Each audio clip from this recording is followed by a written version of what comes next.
ಇವತ್ತಿನ ವಿಡಿಯೋದಲ್ಲಿ ಹಲಸಿನಕಾಯಿ ಸಾಂಬಾರು ಮಾಡೋದನ್ನು ನೋಡೋಣ. ನೋಡಿ, ನಾನಿಲ್ಲಿ ಹಲಸಿನ ಕಾಯಿಯ ಸೊಳೆಗಳನ್ನ ಈ ಥರ ತೆಗೆದಿಟ್ಕೊಂಡಿದ್ದೀನಿ. ಇದನ್ನು ಈ ಥರ ಚಿಕ್ಕ ಚಿಕ್ಕದಾಗಿ ಕಟ್ ಮಾಡ್ಕೊಂಡು ಹಾಕ್ಕೊಳ್ತಿದ್ದೀನಿ. ನೀವು ಇನ್ನೂ ಕೂಡ ಸಣ್ಣದಾಗಿ ಕಟ್ ಮಾಡ್ಕೊಳ್ಬೋದು. ಇದನ್ನು ಒಂದು ಪಾತ್ರೆಯಲ್ಲಿ ಹಾಕಿಟ್ಕೊಳ್ತಾ ಇದ್ದೀನಿ. ಈಗ ಇದನ್ನು ಮುಳುಗುವಷ್ಟು ನೀರನ್ನ ಹಾಕ್ಕೊಂಡ್ಬಿಟ್ಟು ಹಾಗೆ 1/4 ಚಮಚದಷ್ಟು ಅರಿಶಿನ ಹಾಕ್ಕೊಂಡು ಮಿಕ್ಸ್ ಮಾಡಿಕೊಂಡು ಮೀಡಿಯಮ್ ಫ್ಲೇಮಲ್ಲಿ ಇದನ್ನು ಬೇಯಿಸ್ಕೊಳ್ಳೋಕೆ ಇಟ್ಕೊಳ್ಳೋಣ. ಇದು ಕುದಿ ಬರೋಷ್ಟರಲ್ಲಿ ಮಸಾಲ ರೆಡಿ ಮಾಡ್ಕೊಳ್ಳೋಣ.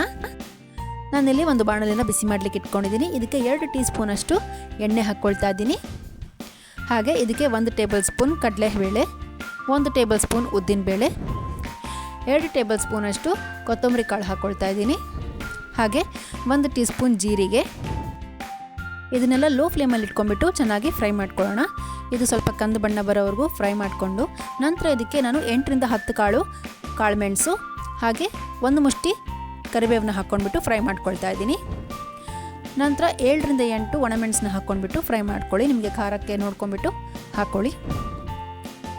ಒಂದು ಸತಿ ಇದೆಲ್ಲ ಫ್ರೈ ಆದ ತಕ್ಷಣ 1 ಕಪ್ಪಷ್ಟು ತೆಂಗಿನ ತುರಿನ ಹಾಕ್ಕೊಳ್ತಾ ಇದ್ದೀನಿ.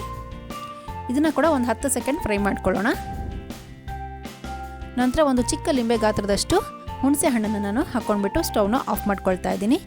ಇದು ಪೂರ್ತಿ ತಣ್ಣದ ಮೇಲೆ ಮಿಕ್ಸರ್ ಜಾರ್ಗೆ ಹಾಕ್ಕೊಂಡು ಇದಕ್ಕೆ ಬೇಕಾಗುವಷ್ಟು ನೀರನ್ನ ಹಾಕ್ಕೊಂಡು ಸ್ಮೂತಾಗಿ ಗ್ರೈಂಡ್ ಮಾಡ್ಕೊಳ್ಳೋಣ. ನಂತರ ನೋಡಿ, ಇಲ್ಲಿ ಕುದಿಲಿಕ್ಕೆ ಸ್ಟಾರ್ಟ್ ಆಗ್ತಾ ಇದೆ. ಇದಕ್ಕೆ ರುಚಿಗೆ ತಕ್ಕಷ್ಟು ಉಪ್ಪನ್ನ ಹಾಕ್ಕೊಂಡ್ಬಿಟ್ಟು ಮಿಕ್ಸ್ ಮಾಡ್ಕೊಳ್ತಾ ಇದ್ದೀನಿ. ಇದು ತುಂಬ ಕುದಿಯೋಂಥ ಅಗತ್ಯ ಇಲ್ಲ, ಯಾಕಂದರೆ ಮತ್ತೆ ಕರ್ಗೋಗ್ಬಿಡತ್ತೆ. ಸ್ವಲ್ಪ ಕುದೀತಾ ಇದ್ದ ಹಾಗೆ ನಾನು ಗ್ರೈಂಡ್ ಮಾಡ್ಕೊಂಡಿರುವಂತಹ ಮಸಾಲಾನ ಹಾಕ್ಕೊಳ್ತಾ ಇದ್ದೀನಿ. ಹಾಗೆ ಇದಕ್ಕೆ ನಾನು 1 ಕಪ್ಪಷ್ಟು ನೀರು ಹಾಕ್ಕೊಂಡ್ಬಿಟ್ಟು ಮಿಕ್ಸ್ ಮಾಡ್ಕೊಳ್ತಾ ಇದ್ದೀನಿ.